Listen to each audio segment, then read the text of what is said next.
What a fantastic way to end the Shadow House series. I honestly wasn't really sure they were going to find a really good stopping point as it got like worse and worse and worse and worse, and then they somehow managed to kind of wrap it up really solidly. But yes, my thoughts on episode 13 of Shadow House. I'm really, really happy because they pretty much all but confirmed the situation with Shirley. I honestly was kind of, this is my hope, and it seemed like it went through with it. They had this little shot at the very end where this little shadow, which was helping John the entire episode, and then ended up helping Kate find a location out, eventually kind of going to where Rum is staying, her room, and then becoming the ribbon that is on Rum's finger. So apparently has become Rummy at this point, but yeah, was really, really cute. I'm happy that is still a thing, and I can hold hope that eventually Shirley's going to come back. But yeah, overall, a really solid episode. Just kind of having Edward confronting Kate, saying pretty much that no matter what, I'm going to take you down so I can get that third floor. Then, of course, John and Shirley showing up to give them a way out.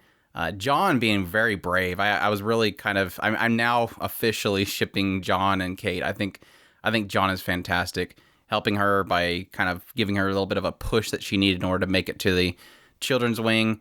And then, of course, following this, having everybody kind of show up at the children's wing or children's wing to kind of say, look, you're not allowed to be here. Barbara stepping forward and saying, look, this is a children's ring. Even if you're an instructor, you're not supposed to be here unauthorized. And so it's kind of like this uprising of all the children against Edward to kind of push him out. But even still, it seems like Grandfather is still going to give him a little bit of leeway. It seems like Grandfather is seeking to, I guess, evolve what he's doing, and he sees that Edward is doing something that is causing the Shadow House, the new ones anyways, to evolve in some way. So kind of curious to see where that ends up turning, but like I said, a really solid spot to kind of leave the series, because I was kind of afraid with how much was going on, having John left behind, having Kate fleeing, Edward pursuing them. It's like, how are they going to manage to kind of conclude this? But it seems like I said,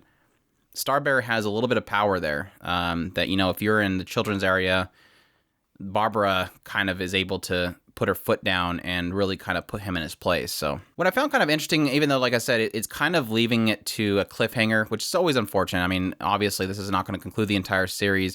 There's always hope for a second season, but I think the only thing that was kind of interesting at the very end, besides the fact that obviously Kate has not managed to do what she planned to do, which was to free all the living dolls to go back to the village, that's obviously the bigger goal of the entire series. And obviously, what is Grandfather seeking from this seemingly evolution of the Shadow House family members is the very end quote was interesting, because it has John and not John, but Sean and Patrick. They were kind of Sean and Ricky were singing the song that they usually sing whenever they do their cleaning, and it cuts to Emilico and Kate, and the music stops, and then Emilico says, "All for the Shadow family or Shadow House," or something like that. Whatever quote it was, everything is for the Shadow House. And you could kind of speculate at this point where it's kind of implying the idea that because the cup breaks, that it's no, this is Kate and Emilico's idea of where the family should go. It is to save the living dolls and to free them. That is their idea of for the good of the Shadow House. The Shadow House. I want to say Shadow Family House. And of course, it gives little glimpses of pretty much what's going forward. Seemingly each one of the new children that have debuted to kind of go through the whole process of training them, what they need to learn, and what's going to go going forward. Like I said, seemingly going to the process of teaching them how to be a Shadow House family member, and then eventually, hopefully, Kate and Emilico figuring out a way to go against them.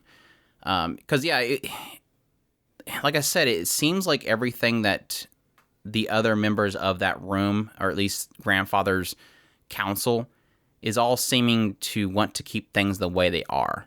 So, of course, when they brought up the idea of him failing, it was because he was pushing the children in the debut to do things they necessarily shouldn't be doing.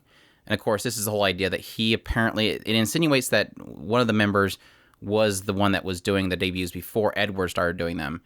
And it implies the way that he would have done it, of course, was to break their individuality, whereas what Edward ended up doing in the debut was to cause them to think of things that are unnecessary. And that's, of course, the big thing for living dolls, is to not think of things unnecessary, only think for their master.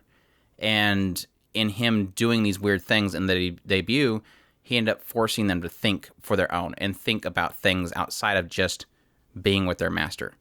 And again, that seemingly, from what Edward did, should have been him exiled. They were talking about you should be exiled. And then the other two that are with you, they go to the first floor. But again, grandfather, seeing this, allowed him to continue. Because again, it seems like grandfather sees him to be pushing them to evolve in a way. And he's curious of how that's going to end up turning out. And I'm curious to see if that is a thing of them being able to do things more than their usual conclusion is, or if he sees that individuality creating strength. This whole concept of bonds makes somebody more stronger than individuality. So that'll be cool to see, again, where that goes. Hopefully we get a second season, but yeah, excellent conclusion. I think they wrapped things up really well for a chapter close. I still, of course, hope for more, but at the same time, it was a solid conclusion for this season. But again, one of my favorite of the season easily is this series. So that's my thoughts on Shadow House episode 13, the finale. I hope you guys enjoyed my impressions. If you did, leave a like down below, comment, subscribe if you haven't already, and share this video if you can. And y'all take care.